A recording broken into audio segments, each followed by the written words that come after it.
Et tu as la parole, Pierre.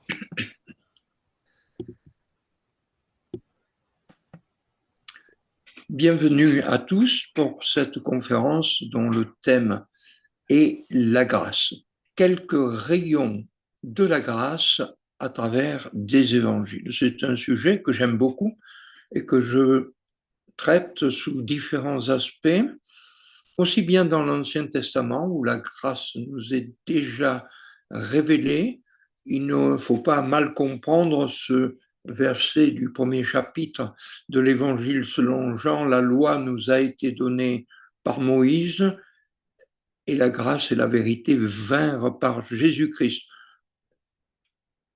Bien sûr, la grâce et la vérité existaient avant, mais elles furent manifestées dans leur plénitude dans la personne de Jésus-Christ. L'apôtre Pierre, dans sa deuxième épître, donc dans sa dernière épître, avant de quitter la scène de cette terre, termine par ce beau verset, cette belle exhortation: croissez dans la grâce et dans la connaissance de notre Seigneur Jésus-Christ. Je vous propose tout d'abord une lecture de la parole de Dieu. Éphésiens, chapitre 1er, verset 17 à 2, 10, avec quelques coupures.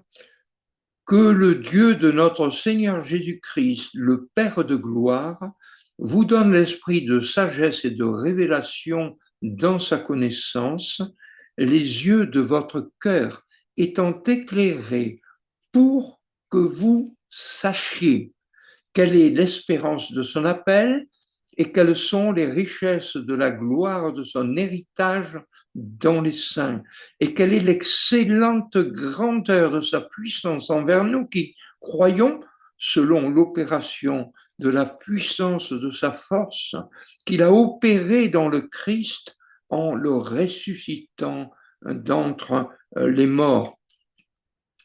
Nous étions par nature des enfants de colère, comme aussi les autres.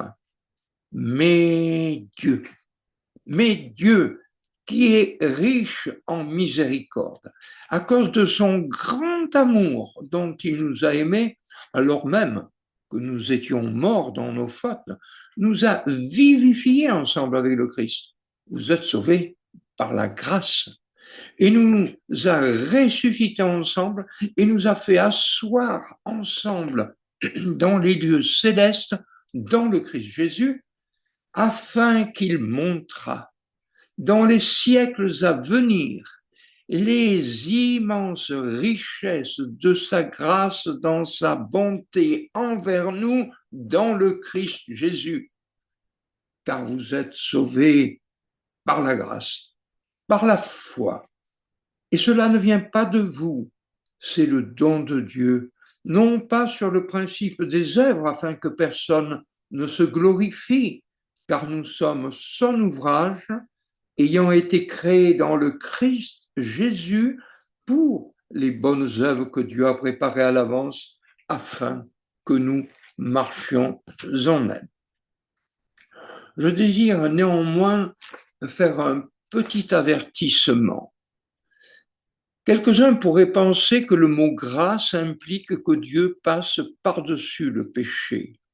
Mais tel n'est pas le cas. La grâce suppose que le péché est une chose si abominable que Dieu ne peut pas le supporter.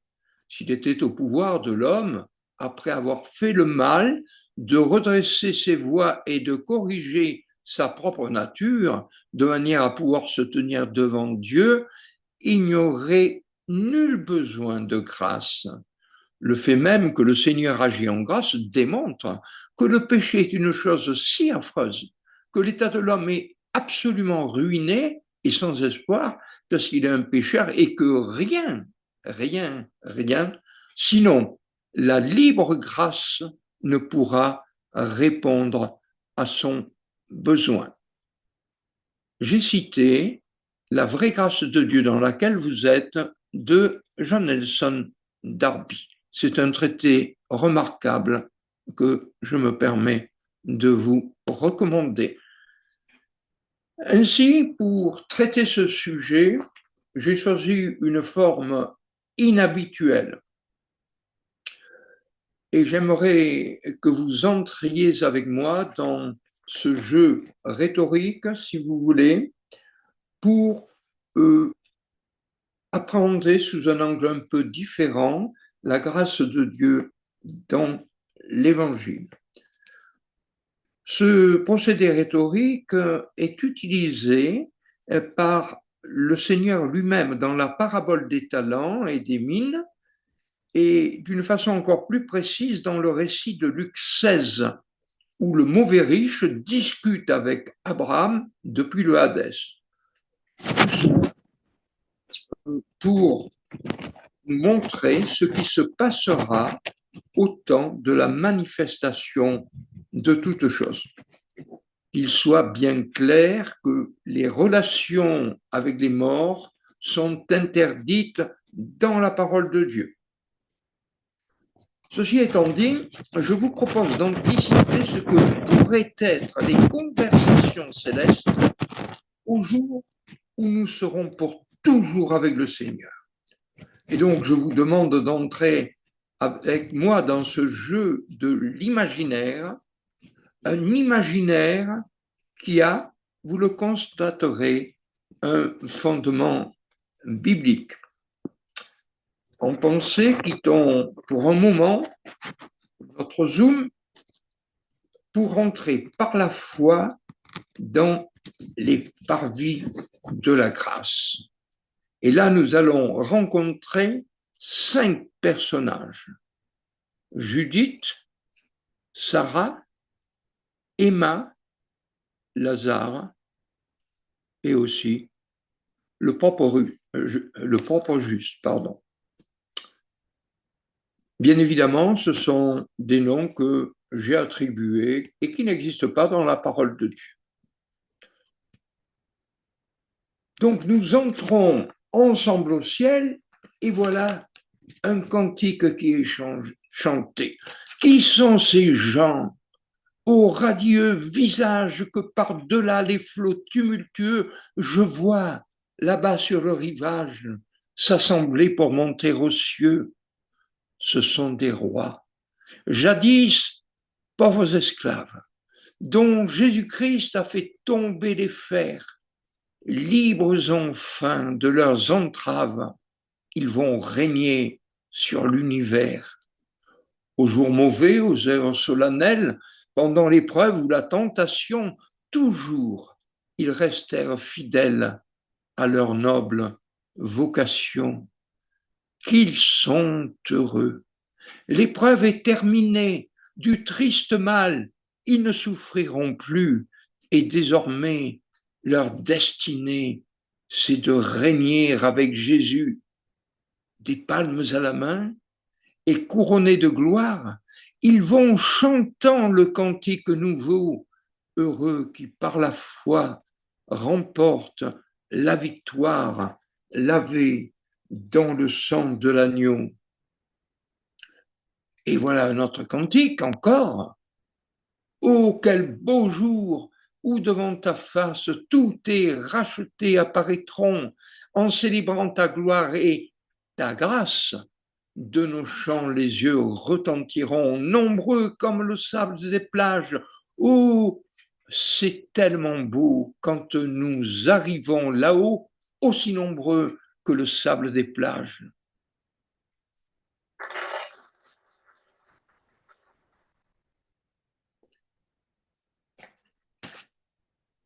Et tout d'un coup, nous entendons un cantique. C'est le cantique de l'agneau. Pour l'agneau. De prendre le livre et d'en ouvrir les sceaux, car tu as été immolé, et tu as acheté pour Dieu par des hommes et des femmes de tout peuple et de toute nation, comme il paraît aujourd'hui. Qui nous aime et qui nous a lavés de nos péchés dans ton sang. À toi la gloire au siècle des siècles. Pierre, Oui. Pierre, excuse-moi. Probablement, tu dois toucher ton micro et Ah, ça fait beaucoup de bruit. Hein, euh, ou alors, si c'est pas toi, je ne sais pas d'où ça vient, mais comme il n'y a que ton micro qui est branché, voilà, je te le d'accord. dis. Je te le Non, dis. non, mais je conçois que c'est fortement sur l'ordinateur. Mhm. Donc, je reprends. Après de tels moments d'émotion intense, nous reprenons nos esprits et commençons à nous intéresser à ceux qui sont autour de nous.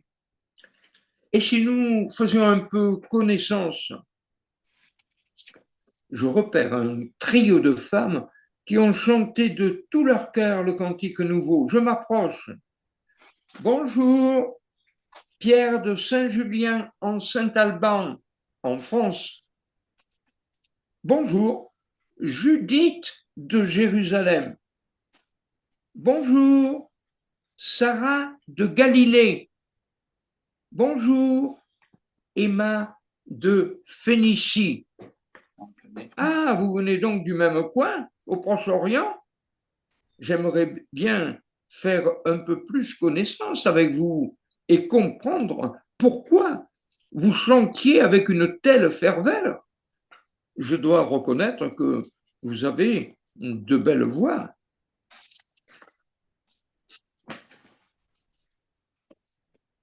Alors, Judith, tu es de Jérusalem? Tu sais, je connais Jérusalem. Mes enfants m'ont offert le voyage pour mes 60 ans. Peut-être nous nous sommes aperçus sans le savoir. C'est peu probable. As-tu connu le temple de Jérusalem construit par Hérode le Grand? Ah non, j'ai vécu 2000 ans plus tard. Tu veux dire que tu as connu Jésus sur la terre? Oui. Oh, raconte-nous, s'il te plaît. En scène des personnages, c'est ça? Volontiers, mais tout n'est pas beau. Ça a mal commencé, mais ça a bien fini.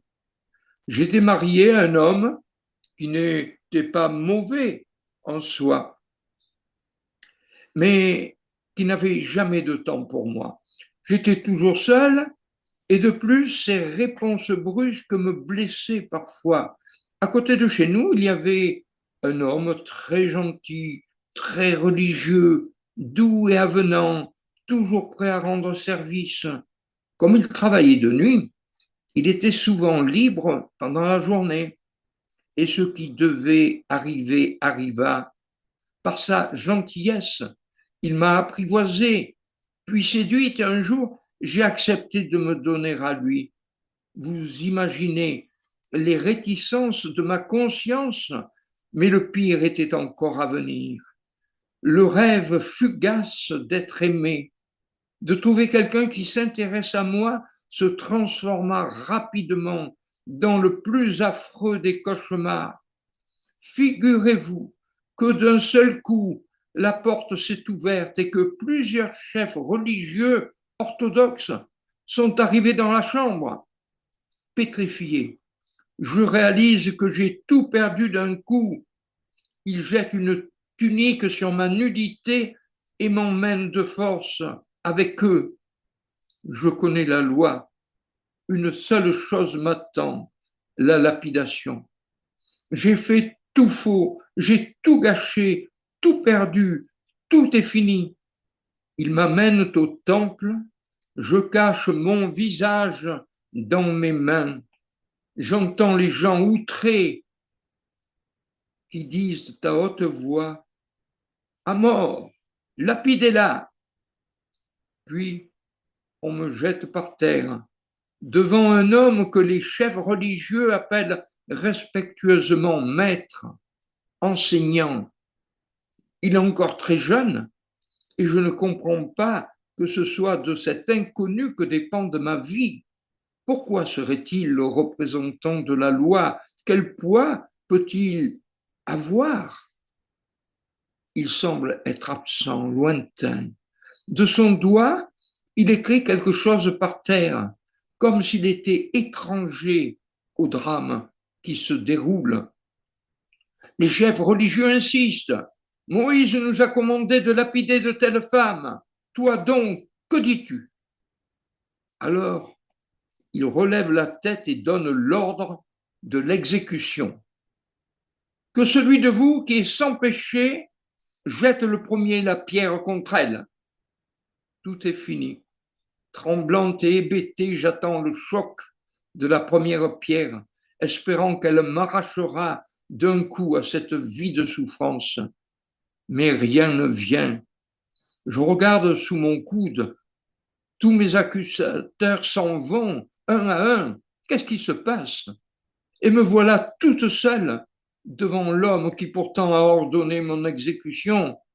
Il se relève et me demande où sont mes accusateurs. Il me demande si quelqu'un m'a condamné. Toute tremblante, je réponds nul, Seigneur. J'ose alors lever les yeux et notre regard se croise. De toute évidence, il est le seul à pouvoir accuser et à pouvoir condamner. Que va-t-il dire? Moi non plus, je ne te condamne pas.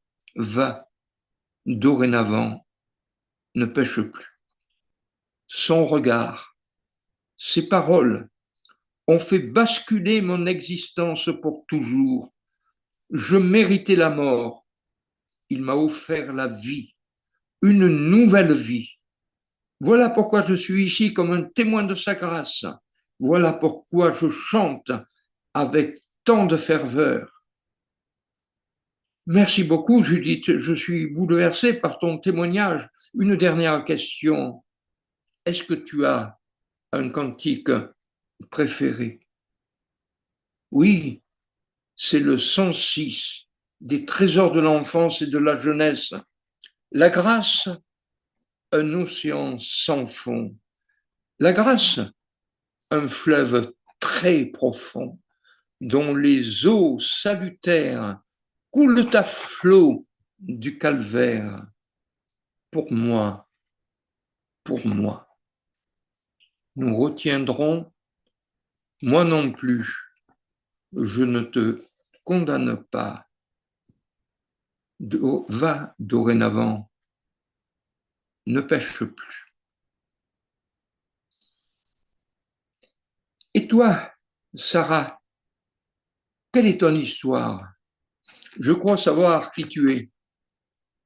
La femme d'Abraham. Presque. Je suis son arrière petite-fille. À vrai dire, elle a vécu 2000 ans avant moi et j'ai été très heureuse de faire sa connaissance ici. Tu sais, elle a de belles histoires à raconter elle aussi, hein. La mienne est moins brillante. Mais rassure-toi, si elle commence mal, très mal, elle se termine bien. D'accord, on t'écoute. Tout a commencé à l'adolescence.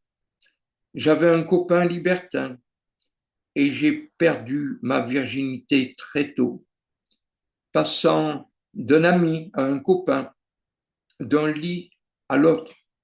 J'ai dévié jusqu'à en faire mon gagne-pain. Il fallait bien vivre de quelque chose, mais je peux vous dire que cela ne m'a pas rendue heureuse, bien loin de là. Je suis allé de déchéance en déchéance jusqu'à avoir horreur de moi, dégoût, honte, culpabilité. Tout le monde me connaissait et je n'osais plus soutenir le regard des voisins quand je sortais. Je marchais en regardant mes pieds et les gens changeaient de trottoir. Plus aucun espoir, plus aucune espérance, plus aucun goût de vivre. J'étais morte en vivant. Un jour, une nouvelle extraordinaire arrive à mes oreilles. Cela s'est passé à Naïm, pas loin de chez moi. Une pauvre veuve venait de perdre son unique soutien, son unique fils. Elle était inconsolable. Et voilà que le jour de l'enterrement, deux cortèges se croisent. D'un côté, le cortège funèbre, de l'autre, un jeune rabbin et ses disciples. Et là, il s'est passé une chose extraordinaire. Il s'est approché de la veuve et lui a dit, ne pleure pas. Puis il a posé sa main sur la bière et les porteurs se sont arrêtés. Puis il a simplement dit, jeune homme, je te dis, lève-toi. Et le mort a ouvert les yeux, s'est assis et a parlé. Toute la foule était hors d'elle. Les uns pleuraient de joie, certains sautaient, d'autres dansaient. Toute la ville en a été le témoin, et ce témoignage certain est venu jusqu'à moi. Je me suis dit, si cet homme est capable de ressusciter des morts, il est capable de me sortir de ma condition de mort et de me donner une nouvelle vie. Mais comment le rencontrer? Puis, l'occasion unique se présenta. Un pharisien de ma ville nommé Simon l'a invité dans sa maison et je me suis dit, il faut que je le rencontre, quoi qu'il m'en coûte. Les obstacles ne manquaient pas. Me montrer de jour en ville, oser entrer dans une maison où je n'étais pas invité. De plus, c'était la maison d'un religieux qui me connaissait et qui avait pour moi un compréhensible mépris. La barre était trop haute, la mission impossible. J'anticipais la situation. Les serviteurs à l'entrée m'interdiraient l'accès. Si profitant d'un moment d'inattention, je réussissais à pénétrer, je serais immédiatement identifié et sur un seul geste du maître de maison, on me raccompagnerait dehors sans ménagement. Mais c'était une question de vie ou de mort. Je ne voulais plus la prostitution, je voulais l'amour. Je ne pouvais pas arriver les mains vides et je ne savais quoi offrir, rien à offrir si ce n'était mon parfum préféré, le lui offrir, le lui donner à lui, pour lui seul. Je me suis faufilé dans la troupe des invités et des serviteurs et j'ai réussi à entrer. Il était là, à table, allongé sur un triclinium, selon la coutume romaine, mais mon cœur battait à tout rompre. Je ne pouvais retenir mes larmes, larmes de honte, larmes de culpabilité, larmes de repentance, larmes d'espérance. Je suis arrivé par derrière, j'ai pris ses pieds dans mes mains et je les ai embrassés. Il n'a rien dit, il n'a pas retiré ses pieds.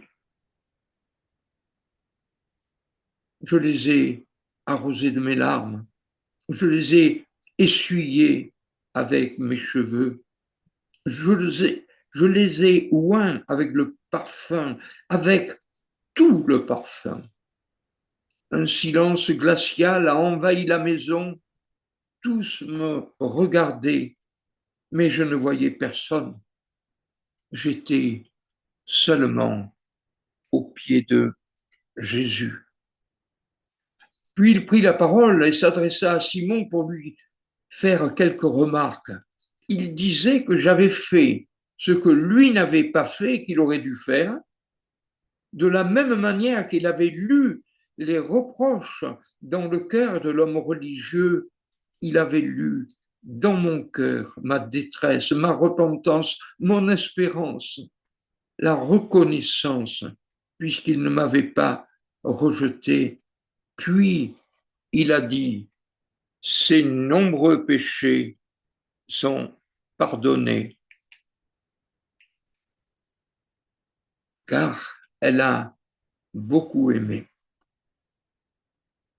Il l'a dit, libéré, pardonné, j'étais pardonné, je venais de passer de la mort à la vie et du pouvoir de Satan à Dieu par Jésus seul. Tu comprends pourquoi je chantais de tout mon cœur tout à l'heure? Oh oui, Sarah, je comprends. Dis-moi, as-tu un cantique préféré? Oh oui, c'est le 259 des ailes de la foi. Miséricorde insondable. Dieu peut-il tout pardonner, absoudre un si grand coupable et mes péchés oubliés?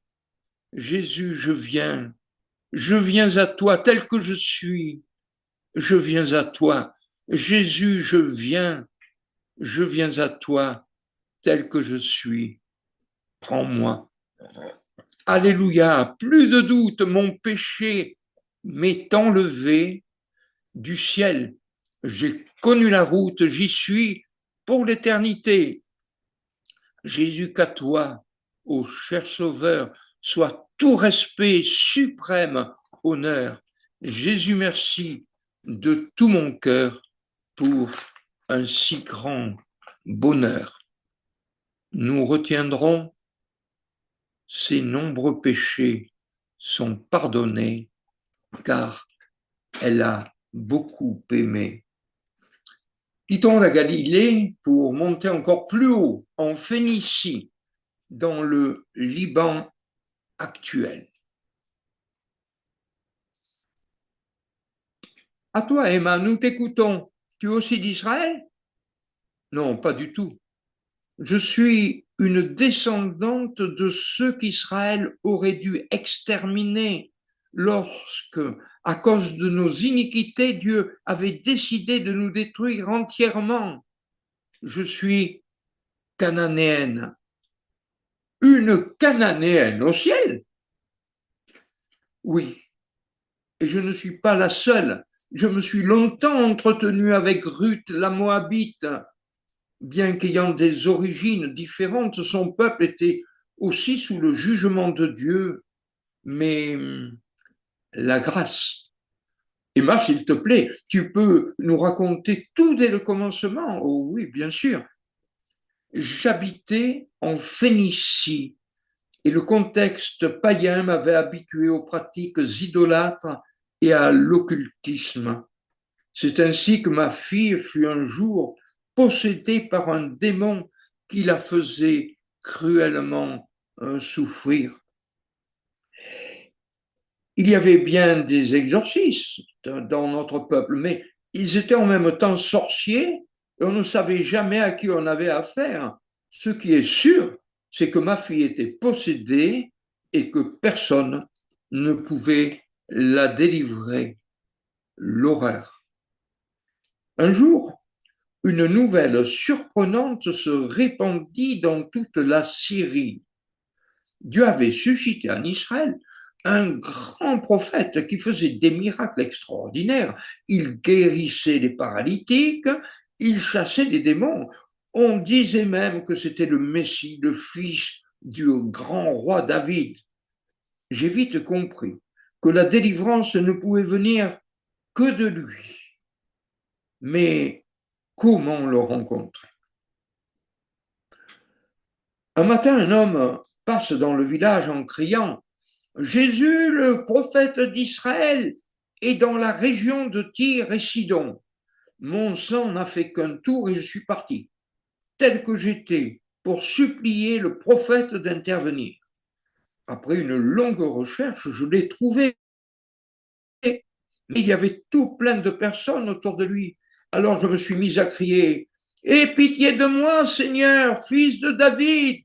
Ma fille est cruellement tourmentée par un démon. » Il a entendu,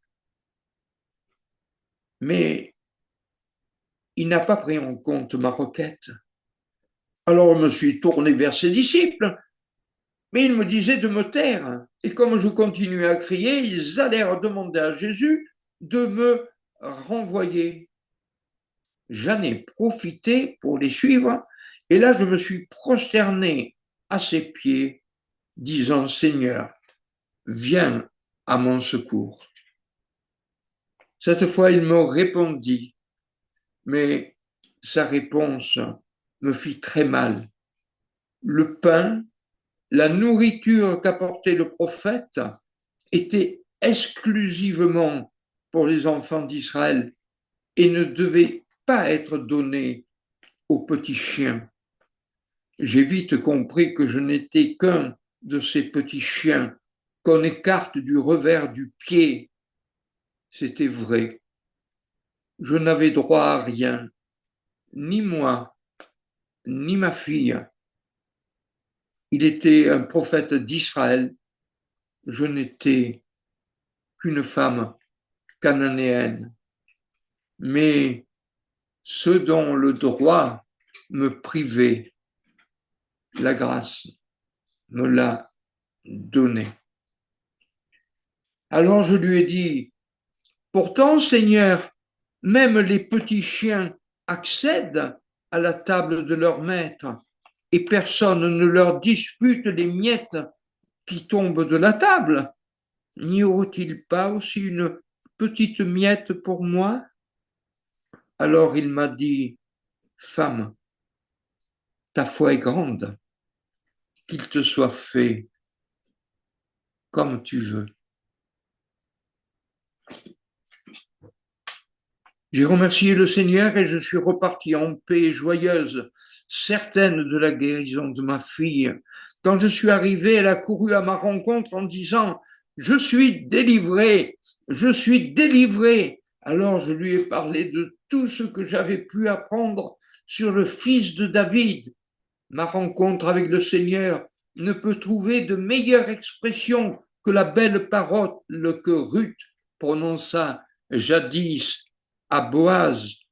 Pourquoi ai-je trouvé grâce à tes yeux et je suis une étrangère? Vous avez compris pourquoi je chantais de toutes mes forces? J'ai bien des raisons de le faire. Merci Emma, c'est beau. Ta foi a honoré le Fils de Dieu et le Fils de Dieu a honoré ta foi. Et toi, as-tu un cantique préféré? Oui, bien sûr, le 40 des hymnes et cantiques. J'aime tellement le chanter à mon Sauveur. C'est toi, Jésus, c'est ta grâce, ta croix, ton sang précieux, c'est le regard de ta face qui me rend juste heureux. Mon âme en paix se repose. Sur toi, bien-aimé Sauveur, l'auteur, la source, la cause de notre éternel bonheur. Nous retiendrons ce verset, femme. Ta foi est grande, qu'il te soit fait comme tu veux.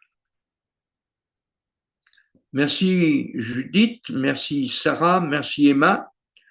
Je continue mon tour. Je vais voir un peu les messieurs maintenant.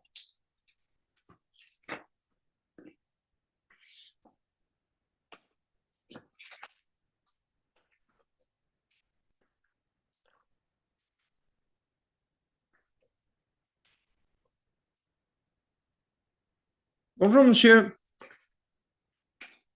Vous ne me semblez pas en forme. Vous avez bien raison. Je me demande bien ce que je fais ici. Vous chantez tout le temps et moi je n'aime pas chanter. Vous chantez des paroles complètement incompréhensibles pour moi. C'est du pur mysticisme. Cette étrange compagnie comporte même des gens de mauvaise vie. J'ai aperçu tout à l'heure un collecteur d'impôts que j'avais rencontré une fois dans le temple de Jérusalem. Je me rappelle très bien que lui-même n'était pas fier de sa vie. Il baissait la tête, il se frappait la poitrine. Ce n'était probablement pas pour rien. Mon histoire est bien différente. Pourriez-vous nous en dire un peu plus? À vrai dire, j'ai fait partie de la secte la plus exacte du culte judaïque. Pharisien, fils de pharisien, de père en fils depuis 4 générations. Vous savez, je bénis Dieu tous les jours de ce que je ne suis pas comme le reste des hommes. Je n'ai jamais rien dérobé, je n'ai jamais trompé ma femme, j'ai toujours payé la dîme, même sur les plus modestes condiments comme la menthe, la nette ou le cumin. Chaque jour que Dieu me donne est pour moi l'occasion de faire resplendir mon exemplaire justice aux yeux de tous. Elle est ma gloire et fait l'admiration de tous les gens que je rencontre. Et encore, je ne vous dis pas tout. Vous allez avoir de la peine à me croire, mais je n'ai jamais rien demandé à personne. Aussi, je ne me sens obligé envers personne. Je me suffis à moi-même. Tout ce que j'ai, je le dois à mon travail personnel, à ma piété. Je n'ai personne à remercier pour quoi que ce soit. D'ailleurs, si j'ai bien compris, je suis le seul à être arrivé ici à cause de mes œuvres et à l'unique force de mes poignets. De plus, ne croyez pas qu'il n'y ait que vous qui composiez des chants. Il m'arrive d'être poète. On m'a dit que je chantais faux, mais je suis sûr que c'est par jalousie. Exceptionnellement, puisque, après tout, tout le monde chante, je vais vous interpréter ma dernière composition. Et d'une voix éraillée et caverneuse, il entonna: à moi qui n'ai jamais péché, qui suis ici à la force des poignets, qui tout seul au ciel est monté, à moi la gloire pour l'éternité. Mais ce n'est pas le cantique de l'agneau, non, c'est le mien, mais je le trouve encore plus beau. Excusez-moi, monsieur, mais il y a une chose qui m'intrigue, même deux. Pourquoi n'avez-vous pas la robe de noces offerte par le roi? Et pourquoi tenez-vous toujours votre main sur votre cœur? Pourriez-vous m'expliquer? Primo, monsieur, cette tunique a été dessinée par Yves Saint-Laurent, un des plus grands couturiers de Paris, et j'espère que vous serez assez lucide pour reconnaître que la coupe est beaucoup plus stylée que celle de votre robe. Secundo. Quant à ma main, pour être honnête avec vous, je vous dirais qu'elle cache une tache noire, indélébile, juste au niveau du cœur. Je ne sais pas pourquoi, mais pas moyen de la faire partir. Alors, discrètement, je mets ma main dessus. Vous n'avez donc pas lavé votre robe dans le sang de l'agneau? Le sang de Jésus-Christ ne vous a-t-il pas justifié de vos péchés? Monsieur, sachez que cela ne veut rien dire pour moi. D'ailleurs, vous m'ennuyez avec vos questions et les autres m'ennuient avec leurs chants. Je me sens étranger parmi vous, je n'ai rien à faire ici, je m'en vais. Et la Bible ajoute, dans les ténèbres de dehors, où seront les pleurs et les grincements de dents.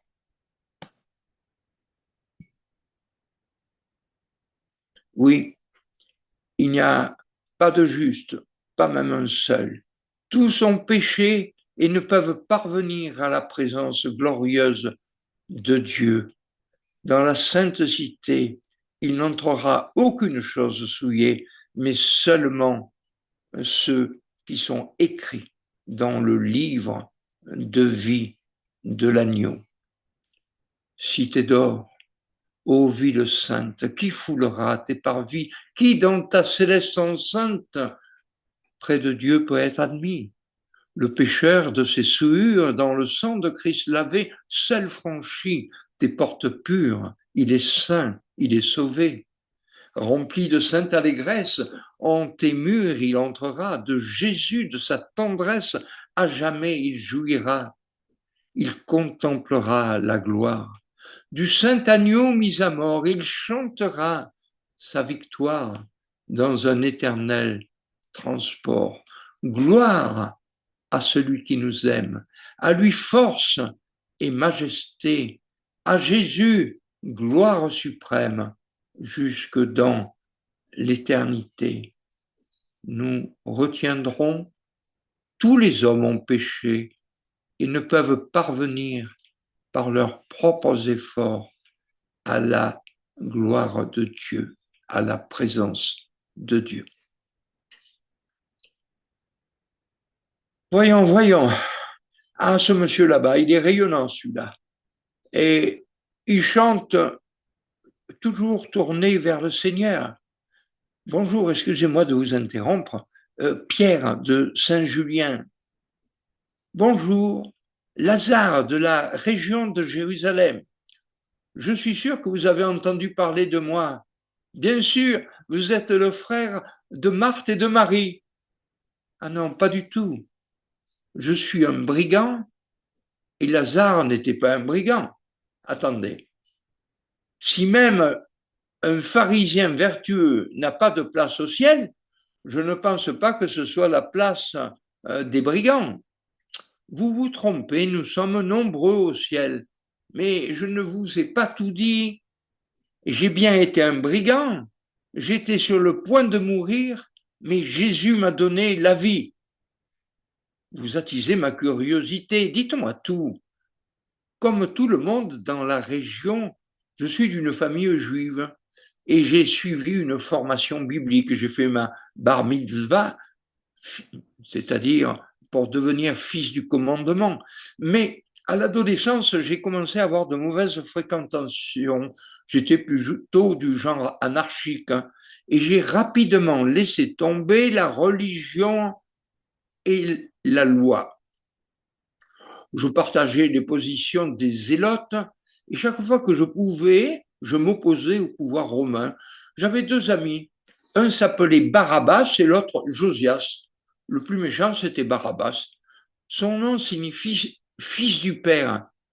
Il disait qu'on l'avait appelé ainsi car son père, c'était le diable. Un jour, on a soulevé la foule contre la centurie romaine, Frétensis X, qui occupe Jérusalem.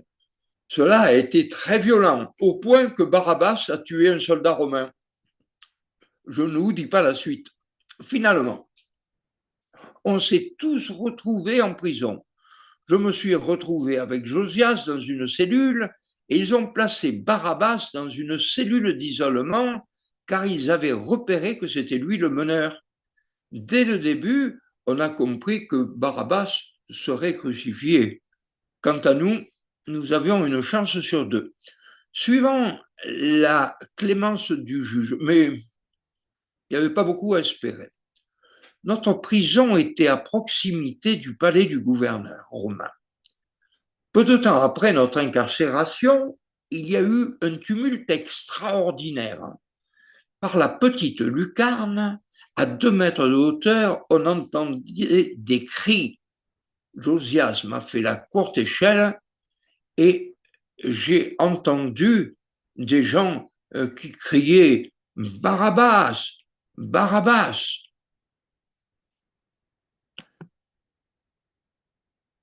On se demandait de quoi il s'agissait.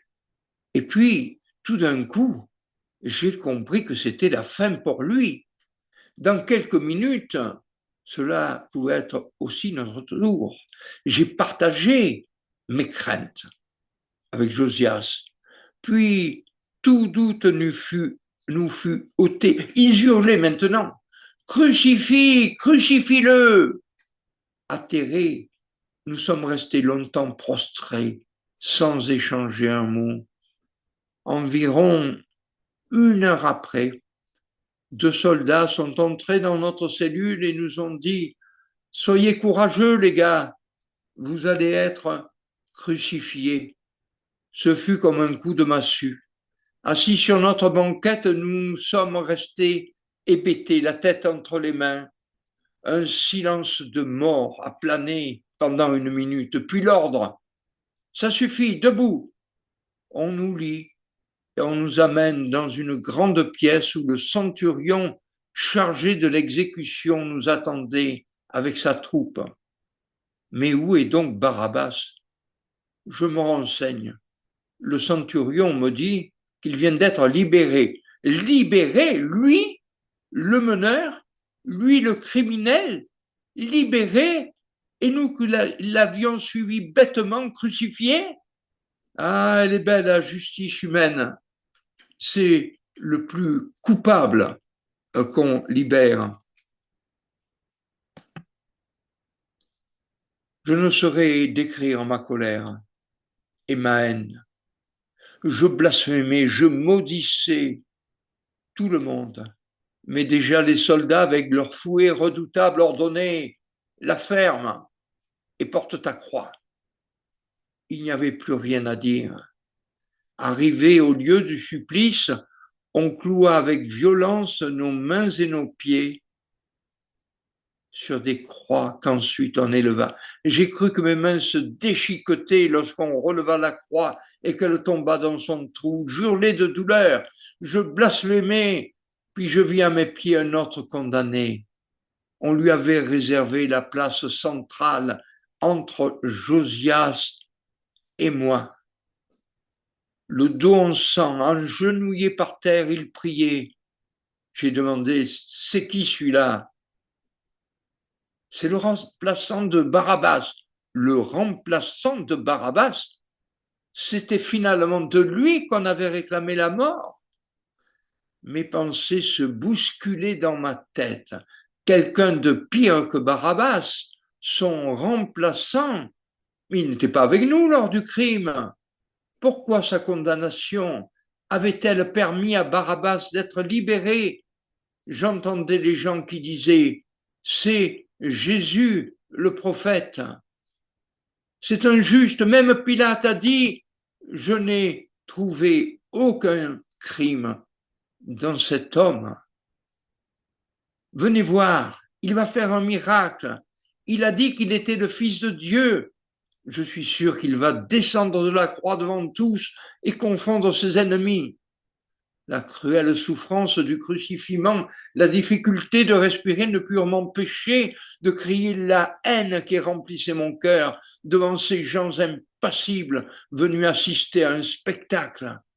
Jésus, au milieu, lui, ne disait rien. Insupportable.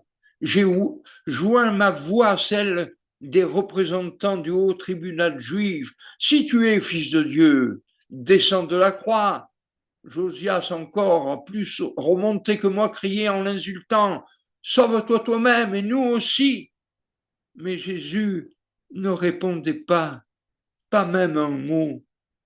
Que tout cela était étrange, étrange, l'inscription donnant la raison officielle de sa condamnation, celui-ci est Jésus, le roi des Juifs.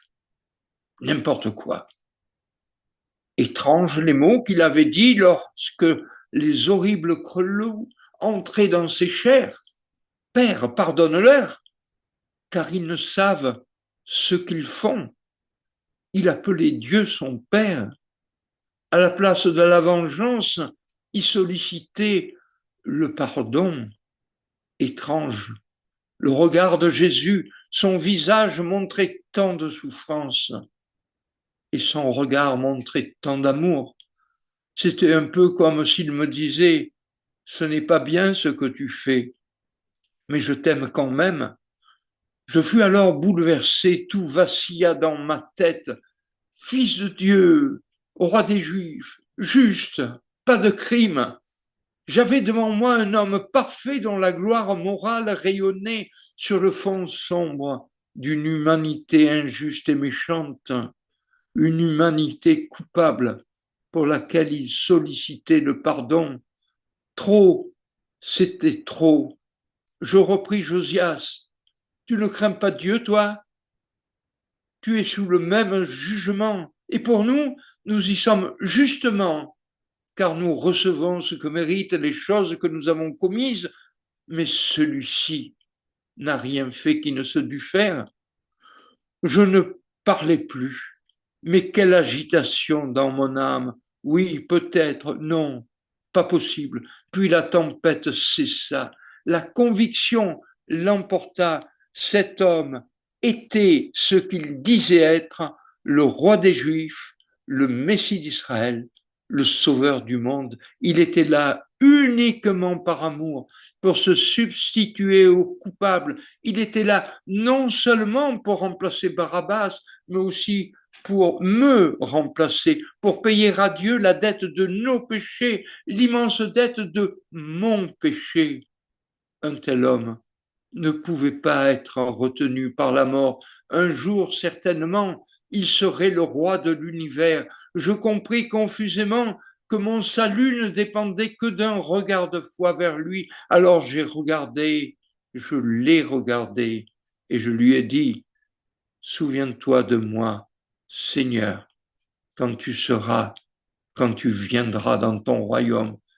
Il m'a regardé, et vous savez ce qu'il m'a dit. Aujourd'hui, tu seras avec moi dans le paradis.